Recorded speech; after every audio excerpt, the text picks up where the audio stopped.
अस्सलाम वालेकुम। प्रोग्राम 10 में खुश आमदीद। मैं हूं इमरान सुल्तान। सबसे पहले नज़र डालेंगे आज की हमारी टॉप स्टोरीज पर। हम बात करेंगे शंघाई ताउन तंजीम के इजलास की, जिसके हवाले से पाकिस्तान में इस वक्त बहुत ज़्यादा एक्टिविटी है। फिर गुज़श्ता हफ्ते सऊदी आला तरीन एक वफ्द जो पाकिस्तान पहुंचा था, जिसमें उनके इन्वेस्टमेंट मिनिस्टर पाकिस्तान तशरीफ़ लाए थे और नई राहें खुली पाकिस्तान में सऊदी सरमायाकारी के हवाले से। इसके ऊपर भी बात करेंगे और फिर प्रोग्राम के आखिरी हिस्से में 26वीं आइनी तरमीम पर अब तक की जो पेशरफ्त है, उसके जो मुजव्वज़ा आइनी तरमीम है, उसको भी डिस्कस किया जाएगा। सबसे पहले बढ़ते हैं आज जो इक़्तिसादी ताउन तंजीम है, शंघाई ताउन तंजीम, उसके हवाले से और फिर सऊदी इन्वेस्टमेंट जो यहाँ पर आने की बात की जा रही है। तो डॉक्टर कैसर बंगाली माहिर माशियात इस वक्त हमारे साथ मौजूद है। डॉक्टर साहब बहुत बहुत शुक्रिया। अक्टूबर का महीना पाकिस्तान के इक़्तिसादी मुआशी हालात के हवाले से और बामी और जो हमारी तिजारती रवाबित हैं, सिफारती और तिजारती दोनों, इस हवाले से मैं बात करना चाहूँगा, इंतहाई अहम है। सबसे पहले जो सऊदी डेलीगेशन पाकिस्तान में आया और जो कहा जा रहा है कि 2 अरब से ज़ायद के 27 जो है मुआहदे या MOU जो है वो डिस्कस हुए, मेमोरेंडम ऑफ अंडरस्टैंडिंग के ऊपर दस्तखत हुए। तो डॉक्टर साहब, सबसे पहले आप इसे किस तरह से देख रहे हैं? सऊदी इन्वेस्टमेंट जो इस वक्त फोकस किया जा रहा है पाकिस्तान में, किस तरह से देख रहे हैं आप इस पेशरफ्त को? मैं इसको इस 2 तरीके से देखना चाहता हूँ। पहली बात तो यह है कि पिछले 25 साल में जो गैर मुल्की इन्वेस्टमेंट हुई है पाकिस्तान में, वो चूँकि सर्विस सेक्टर में रहा है इन्वेस्टमेंट, और उस इन्वेस्टमेंट से हमारी एक्सपोर्ट नहीं बढ़ी है। तो जब ये इन्वेस्टर्स अपने मुनाफे ले जाते हैं वापस, तो डॉलर का आउटफ्लो होता है, इनफ्लो नहीं होता। और ये बहुत एक अहम वजह है हमारे बैलेंस ऑफ पेमेंट्स क्राइसिस का। तो ये देखने की ज़रूरत है कि ये जो नई इन्वेस्टमेंट की बात हो रही है 2 अरब की, इसमें कितनी ऐसी इन्वेस्टमेंट है जो हमारी एक्सपोर्ट्स बढ़ाने में बराह रास्त हिस्सेदार होगी। अगर इस इन्वेस्टमेंट से एक्सपोर्ट्स नहीं बढ़ रहे हैं, तो फिर मुनाफे का ट्रांसफ़र होगा मुल्क से बाहर, और वो हमारा बैलेंस ऑफ पेमेंट मज़ीद बिगाड़ देगा। तो इस वक्त चूँकि मुआहदे हो रहे हैं, तो हुकूमत पाकिस्तान को ये इस पर नज़र रखनी चाहिए कि इस इन्वेस्टमेंट से एक्सपोर्ट कितनी बढ़ेगी। अच्छा, अब ये जो बात की जा रही है कि जनाब सोलर प्रोजेक्ट्स के अंदर और फिर रिकॉर्डिंग के हवाले से बड़ा कहा जा रहा है कि इसके अंदर इन्वेस्टमेंट होगी, पेट्रोकेमिकल रिफाइनरीज वगैरह में सरमायाकारी होगी। बात यह है कि पाकिस्तान में, एज यू सेड, कि पाकिस्तान की एक्सपोर्ट्स को बूस्ट मिलना चाहिए। अगर हम पाकिस्तान के मादनी वसाइल रॉ फॉर्म में अगर हम बाहर भेज रहे हैं, तो वो हमारे लिए किसी भी तरीके के, मेरे ख्याल से पाकिस्तान के लिए पाकिस्तान के हक में बेहतर नहीं होगा, रादर दैन कि हम अपनी जो फर्निश गुड्स हैं उनको हम एक्सपोर्ट करें। तो पाकिस्तान के अंदर इस तरह की जो SIFC के अंदर भी जो बात की जा रही थी कि जनाब आपकी एक्सपोर्ट्स जो हैं उनको बूस्ट किया जाएगा, तो आप समझते हैं कि जब ये रिकॉर्डिंग के हवाले से ये चीज़ पेश नज़र होगी? एक्सपोर्ट बूस्ट करने की बात करने से एक्सपोर्ट नहीं बढ़ जाती है। एक्सपोर्ट को बढ़ाने के लिए कुछ प्रायर एक्शंस लेने होते हैं, और सबसे अहम एक्शन ये है कि पाकिस्तान के इंडस्ट्रियल सेक्टर को प्रमोट करें। हम तो जो टैक्स मेजर्स ले रहे हैं, इंडस्ट्री बंद कर रहे हैं। एक तरफ इंडस्ट्री बंद करे, दूसरी तरफ दावा करे कि हम एक्सपोर्ट बढ़ाएंगे, ये 2 चीज़ें नहीं हो सकती। और रिकॉर्डिंग के हवाले से हमें पता नहीं है कि जो नया मुआहदा हुआ है रिकॉर्डिंग का, उसमें कितना रॉ मटीरियल फॉर्म में ये ले जाएंगे कॉपर बाहर, कितना इंटरमीडिएट प्रोसेसिंग करेंगे, कितना फिनिश प्रोडक्ट बनाएंगे, ये कुछ नहीं पता। और मुआहदे में अगर होना तो ये चाहिए कि अगर फौरी नहीं कर रहे हैं तो एक फेज हो कि 5 साल के बाद यहाँ इंटरमीडिएट प्रोसेसिंग करेंगे, 10 साल के बाद फिनिश प्रोडक्ट बनाएंगे, तभी हम एक्सपोर्ट कर पाएंगे और तभी उसकी वैल्यू एडिशन जो है, जो आमदनी का मैक्सिमम हिस्सा पाकिस्तान में रहेगा। वरना रिकॉर्डिंग का मैक्सिमम हिस्सा जो है आमदनी का, वो बाहर चला जाएगा। जो भी इसमें इन्वेस्ट कर रहे हैं, चाहे वो कनाडा हो, चाहे वो सऊदी अरब हो।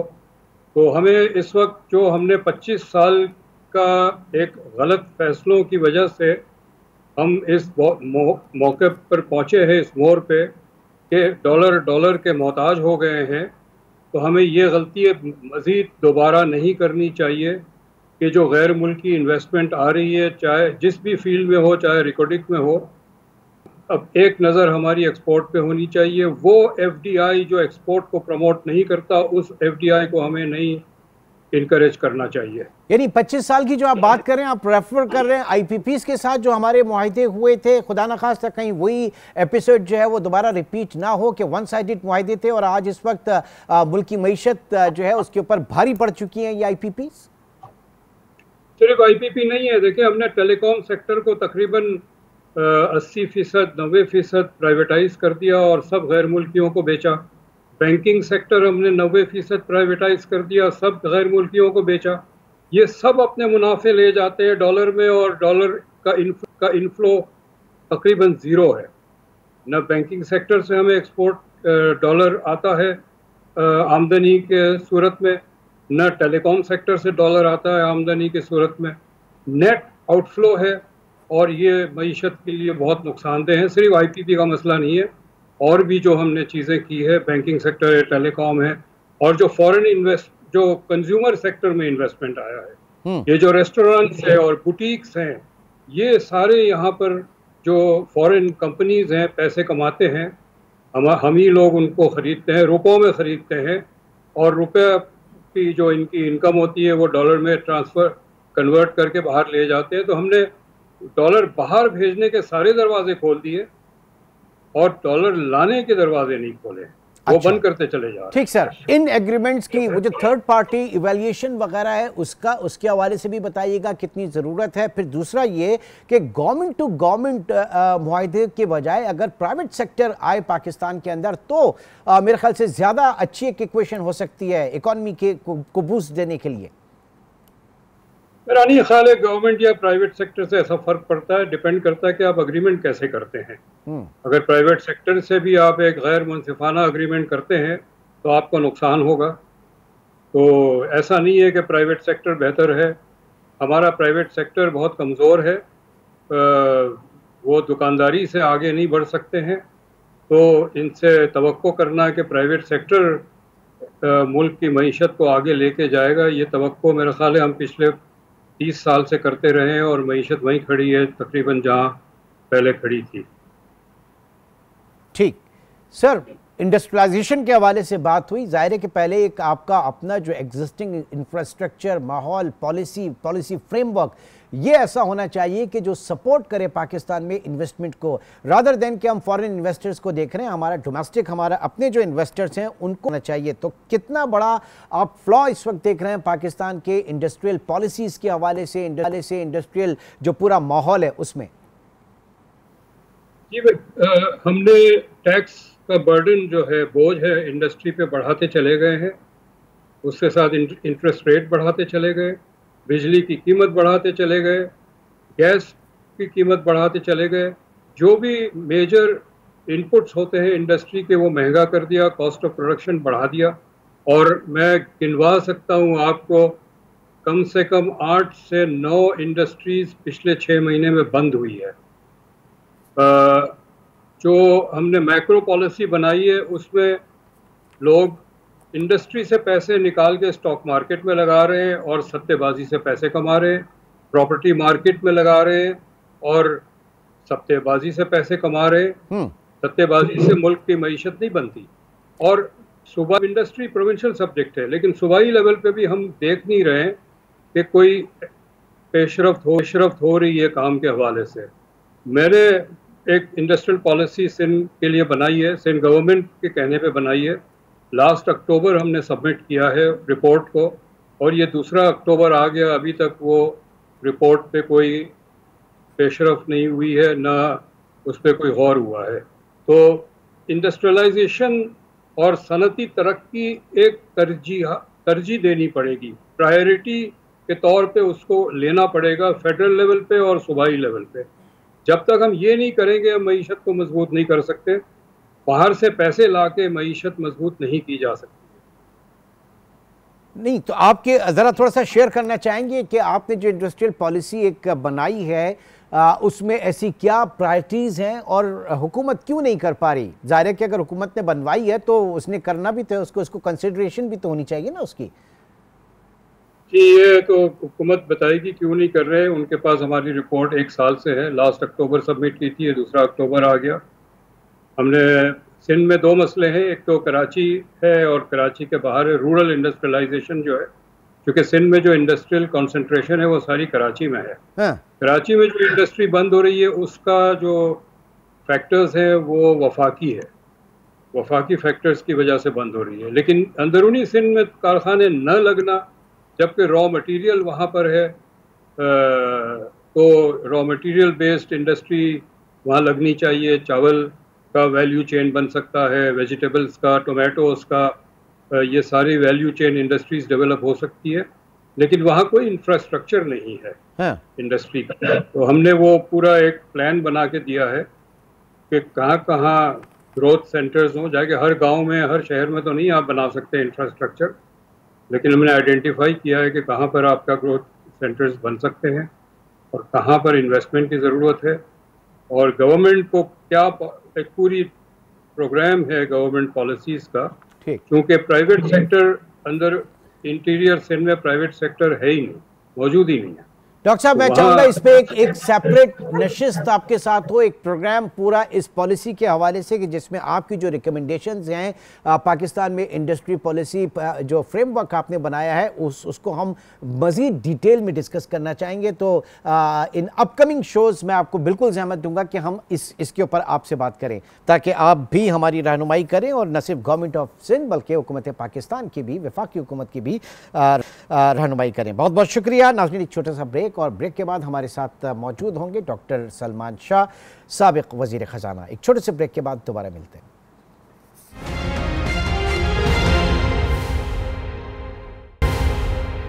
Welcome back. साबिक वज़ीर ख़ज़ाना डॉक्टर सलमान शाह साहब इस वक्त हमारे साथ मौजूद हैं। बहुत शुक्रिया सर आपके वक्त का। पाकिस्तान में इस वक्त अक्टूबर का महीना इंतहाई अहम, पाकिस्तान के बैरून दुनिया से सिफारती मामलात, उसके हवाले से फिर SCO का इजलास, और उससे पहले सऊदी जो इन्वेस्टमेंट मिनिस्टर का पाकिस्तान में दौरा पाकिस्तान जो रहा, तो बड़ी अच्छी खबरें इस वक्त आ रही हैं पाकिस्तान में इन्वेस्टमेंट होराइजन के हवाले से, फॉरेन इन्वेस्टर्स के हवाले से। लेकिन जो बेसिक चीज़ है, जब तक किसी भी मुल्क में सियासी इस्तेहकाम ना हो, पॉलिटिकल स्टेबिलिटी ना हो, और फिर लॉ एंड ऑर्डर के मसाइल वो हल ना हो, फॉरेन इन्वेस्टर तो कुजा, उसका अपना इन्वेस्टर जो है वो भी आगे नहीं बढ़ता। आप समझ रहे हैं कि इस वक्त बड़ी आइडियल सिचुएशन है, जो फॉरेन इन्वेस्टर्स हैं वो उस तरह से रीड कर रहे हैं पाकिस्तान को जिस तरह से करना चाहिए। देखें, आजकल की दुनिया जो है ना, ये इंफॉर्मेशन एज है। Immediately social media, electronic media, दुनिया की जितने भी बड़े बड़े अखबार हैं, न्यूज़ मीडिया, अब कोई चीज़ जो है वो छुपी नहीं रहती, और इंस्टेंटेनियस न्यूज़ का ज़माना है। जब किसी भी मुल्क में कुछ भी होता है तो उसी वक्त पूरी दुनिया में पता लग जाता है कि क्या हो रहा है। सो पाकिस्तान का अगर आप समझते हैं कि दुनिया को पता नहीं है कि पाकिस्तान में क्या हो रहा है, तो ये तो सबसे बड़ी एक आई थिंक गलतफहमी होगी। प्रॉब्लम ये है, जो जैसे आपने कहा कि हमने IMF का प्रोग्राम कोई 24 बार पहले भी किया और एक और प्रोग्राम कर लिया है, और उसके हमें पॉजिटिव्स आई हैं कि हमारी क्रेडिट रेटिंग में थोड़ी सी इम्प्रूवमेंट हुई है, इवन दो अभी भी वो स्पेक्युलेटिव ग्रेड में है। और एक नज़र आता है कि अगर आप कुछ काम करेंगे, कुछ रिफॉर्म्स करेंगे, तो फिर हालात बेहतर हो सकते हैं। तो CCC+ या CCC की रेटिंग तकरीबन डिफ़ॉल्ट के करीब ही होती है। It is not investment grade, it is speculative, it is junk grade जिसे कहते हैं। उसके साथ साथ आप देखें कि हमारे पाकिस्तान के जो बॉन्ड्स हैं, इंटरनेशनल बॉन्ड्स, इमरान आपको याद होगा कि 2007 में पाकिस्तान ने जब बॉन्ड्स फ्लोट किए थे, तो हमारा अमेरिका के साथ जो रिस्क प्रीमियम था ऑन अ 5 year बॉन्ड और इवन लेसर देन दैट, वो 2% से कम था। अमेरिका में अगर 3-4% रेट चल रहा था तो हमारा कोई 6-7% रेट चल रहा था। अब आप देखें कि अभी भी ये IMF प्रोग्राम करने के बावजूद भी अगर अमेरिका में रेट 3-4% है तो हमारे रेट जो शॉर्ट टर्म है कम से कम वो तो 12% 13% पे हैं, और लॉन्गर टर्म रेट्स को आप थोड़ा सा देख सकते हैं कि वो 11% के करीब आ रहा है हमारा लॉन्गर टर्म बॉन्ड पे 10 साल बॉन्ड है। इसका मतलब है कि हमारा रिस्क प्रीमियम आज जो है वो 2007 से खासा ज़्यादा हाई हुआ है। 2% एक जगह उस वक्त था। बिल्कुल, अब बिल्कुल सही आप फरमा रहे हैं, लेकिन फिर स्टॉक मार्केट को क्या हुआ? ऑल टाइम हाई रोज मतलब एक तो आप देखें ना उसकी उड़ान जो है इस वक्त 80,000 plus 84,000 85,000 I don't know, but ये कि इंडेक्स जिस तरीके से मूव कर रहा है वो भी तो एक कॉन्फिडेंस एक शो करता है इस वक्त इन्वेस्टर्स का आपकी कैपिटल मार्केट्स के अंदर। देखें, इन्वेस्टर जो है कैपिटल मार्केट्स का वो अभी भी अगर आप प्राइस अर्निंग्स रेशियो देखें कराची स्टॉक एक्सचेंज की, तो वो नहायत कम है, बहुत कम है। और मेरा ख्याल है कि ये जैसे मैंने बॉन्ड्स की भी बात की, अगर 9% के रिस्क प्रीमियम के बजाय सिर्फ 2% का रिस्क प्रीमियम होता तो मेरा ख्याल है कि हमारा प्राइस अर्निंग रेशियो इस वक्त 5-6 की बजाय 10-12 के करीब होता। और 10-12 का मतलब है कि हमारा जो इंडेक्स है वो कम से कम लाख पॉइंट से ऊपर होता। सो हम एक बहुत नीची सतह से उठे हैं और वो एक बहुत लो बेस है। उससे बहुत अच्छी बात है कि हम अब 80,000 या 85,000 पे आ गए हैं। बट इस वक्त जो अगर हम अपना, जैसे आपने शुरू में कहा कि पॉलिटिकल स्टेबिलिटी की तरफ जाते हैं, तो ये जो हमारा स्टॉक मार्केट है ये 100,000 पॉइंट्स को डेफिनेटली ब्रेक थ्रू करेगा। चले, ये तो हमने बात की अपनी मनी मार्केट और कैपिटल मार्केट्स के हवाले से, बट इन रियल टर्म जो आपकी फॉरेन इन्वेस्टमेंट और स्पेशली सऊदी जो इन्वेस्टमेंट मिनिस्टर का दौरा, $2 अरब से जायद के 27 MOUs साइन हुए हैं, ये किस तरह से देख रहे हैं? जरा थोड़ा सा रिकॉर्डिंग के ऊपर भी जरा इसको फोकस कीजिएगा सर, वहां के ऊपर बड़ा फोकस है इस वक्त फॉरेन इन्वेस्टमेंट का। देखिए, सऊदी अरेबिया एक बड़ा स्पेशल पाकिस्तान का दोस्त है, एक स्ट्रेटेजिक पार्टनर है पाकिस्तान का, और हर अप्स एंड डाउन्स में सऊदी अरेबिया आपको सपोर्ट करता है।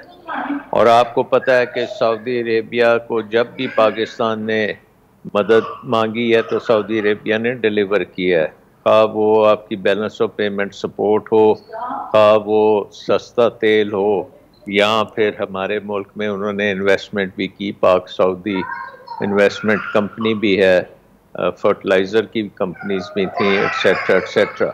सऊदी अरेबिया का जो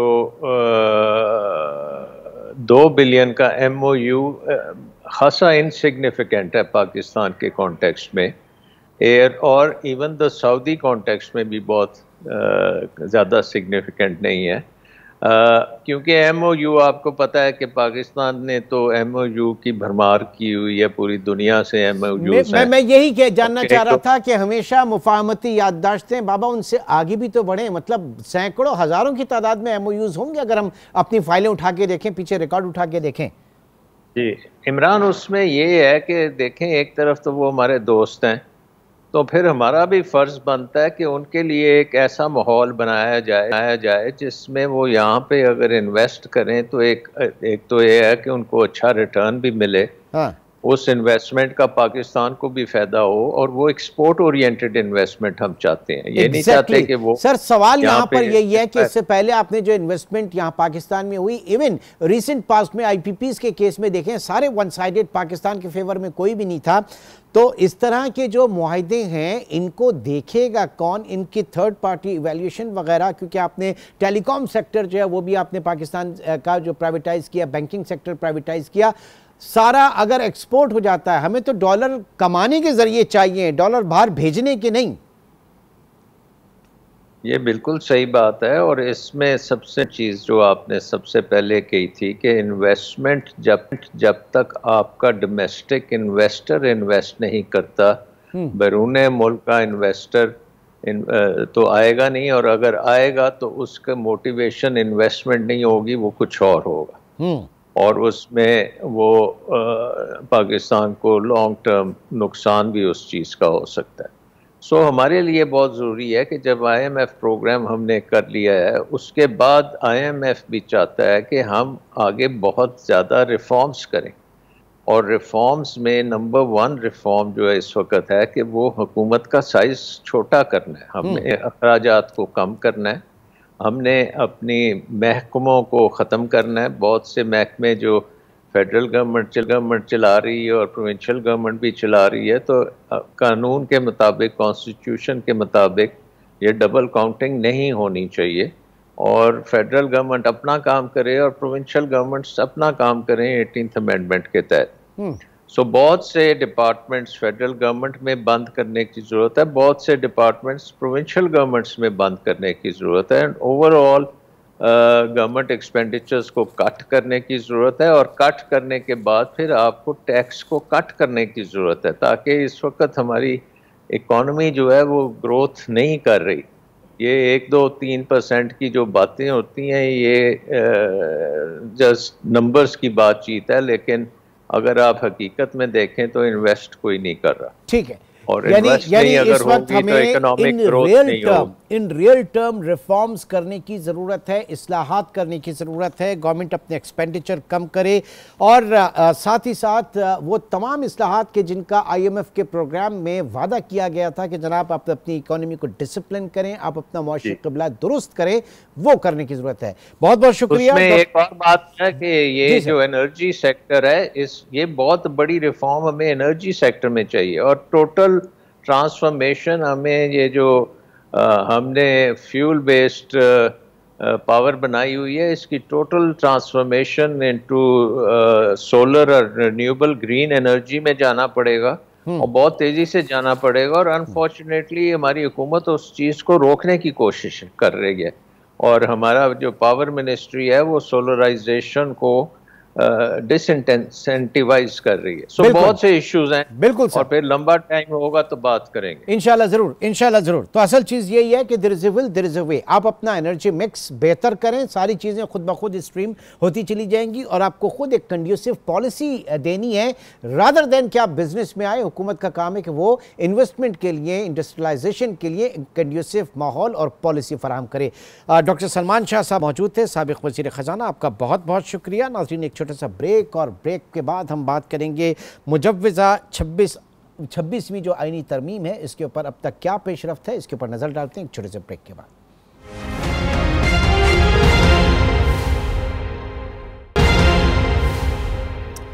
वेलकम बैक। 26वीं आईनी तरमीम के हवाले से मुशावरत का सिलसिला जारी है, और कल एक और बैठक होगी जो खुसूसी पार्लिमानी कमेटी है वो एक बार फिर मामलात को आगे लेकर चलेगी। बड़ी पार्टीज़ जो हैं उनके मुसव्विदे इस वक्त सामने आ गए। बिलखुसूस हुकूमत की बात करें तो उसका जो मुसव्विदा है इस वक्त सामने आ गया, और क्या खदोखाल इस वक्त लग रहे हैं। एक नई आईनी अदालत जो सेपरेट होगी वो किस तरह की होगी, उसकी ज़रूरत क्यों कर पेश आई, और सियासी जमातें जो हैं उस पर किन किन चीज़ों पे इत्तेफाक राय है और किन किन चीज़ों पे इत्तेफाक राय नहीं है, इस पर मैं बात करूँगा। बैरिस्टर आमिर हसन रहनुमा है पाकिस्तान पीपल्स पार्टी मौजूद हैं। बहुत शुक्रिया आपके वक्त का। सबसे पहले तो बताइएगा कि हुकूमती मुसव्वदे को देखते हुए किस तरह के खदोखाल आपके सामने आ रहे हैं इस वक्त इस आईनी तरमीम के। बहुत शुक्रिया इमरान साहब। देखिए, ये जो आईनी तरमीम होने जा रही है 26वीं, ये कोई यकायक फैसला नहीं हुआ है।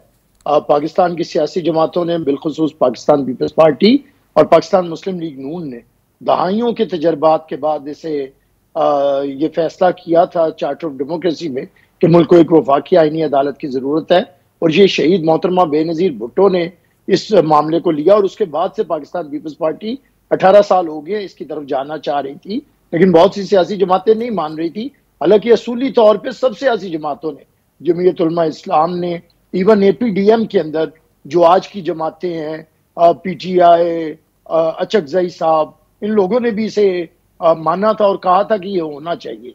लेकिन आज की जो पोलराइजेशन है, पॉलिटिकल से बढ़ के जो जुडिशियल पोलराइजेशन भी है, मेरा जज तेरा जज, उसने इस मामले को कंफ्यूज करने की कोशिश की है।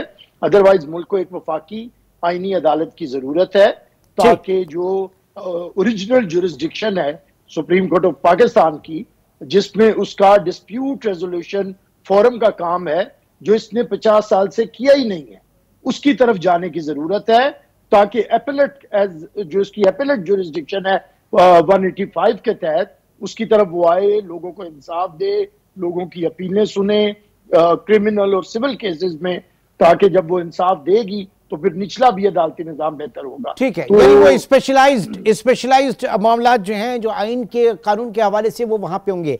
अच्छा, अब ये बताइएगा, ये जो कहा जा रहा है कि चीफ जस्टिस सुप्रीम कोर्ट का तकर्रुर पार्लिमानी कमेटी करेगी, तो एग्जिस्टिंग जो इस वक्त सीनियोरिटी के ऊपर है, तो ये क्यों मतलब क्यों किया जा रहा है ऐसा, क्या इसमें लॉजिक है? देखिए, अभी जो तजावीज आई हैं हुकूमत की तरफ से, वो कोई खत्म ही नहीं है। जब भी एग्जैक्टली नहीं, लेकिन सोच तो होगी ना कोई। देखिए, सोच है, इसीलिए है गवर्नमेंट ने एक अपना पॉइंट ऑफ व्यू दिया है। पीपल्स पार्टी, JUIF, दूसरी पॉलिटिकल पार्टीज के लिए ओपन है कि वो भी तजावीज दें, और जिस पे अक्सरियत ने 2/3 मेजॉरिटी ने एग्री किया, वही आईनी तरमीम होगी। तो मेरे ख्याल से अगर हम ये सोचेंगे कि हमें ये चीफ जस्टिस चाहिए और ये चीफ जस्टिस नहीं चाहिए, तो फिर उस पर इशू होगा।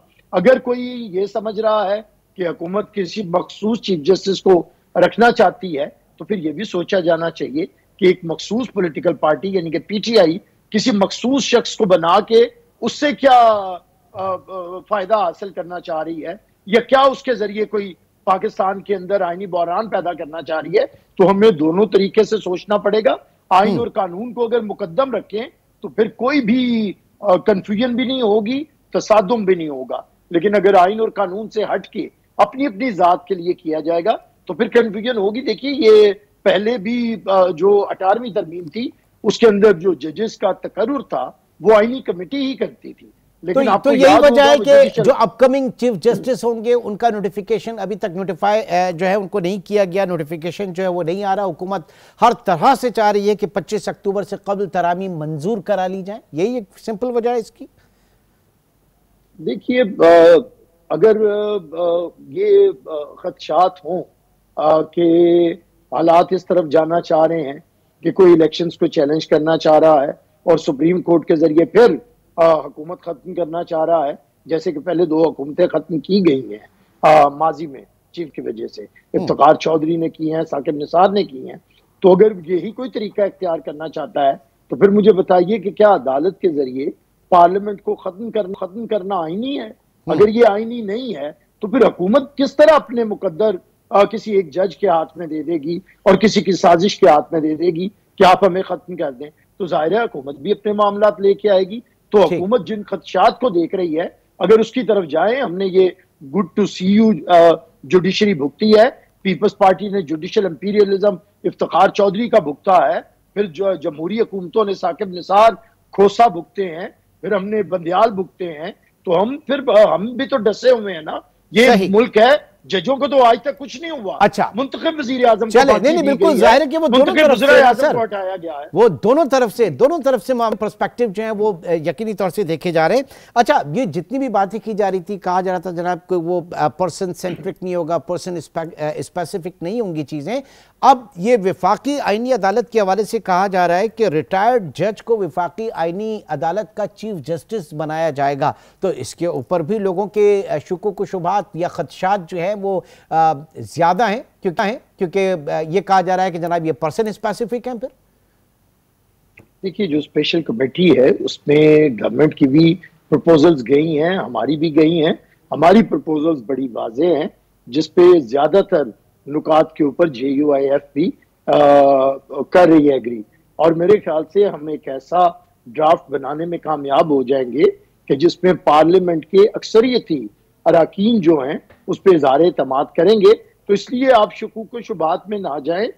जो पार्लियामेंट है वो कभी भी ऐसा फैसला नहीं करेगी, क्योंकि पार्लियामेंट ने अगर पार्लियामेंट अपने सुप्रीमेसी के लिए काम करती है या अपनी आजादी के लिए, तो अदलिया की आजादी भी पार्लियामेंट ही इंश्योर करती है। आपको याद होगा कि जजेस के लिए जो स्ट्रगल की थी वो पार्लियामेंट ने की थी। जजेस को जो बहाल किया था वो पार्लियामेंट ने किया था। ये जो सुप्रीम कोर्ट बनाई है ये पार्लियामेंट ने बनाई है। जुडिशरी को इख्तियारात दिए हैं ये पार्लियामेंट ने दिए हैं। हाँ, जुडिशरी ने ये किया है कि पार्लियामेंट पे कदगने लगाई हैं, उसकी बनाई गई तरमीम को खत्म किया है, उसके मुंतखब वजीर आजम को फांसी पे लगाया है, उनके मुंतखब वज़ीर आजम को की हुकूमत को 5-5 सेकंड की सजा देके हुकूमतें डिस्क्वालीफाई किया। बिल्कुल बिल्कुल, कॉन्स्टिट्यूशन को रीराइट किया है, कॉन्स्टिट्यूशन को रीराइट किया है, ये सारी चीज।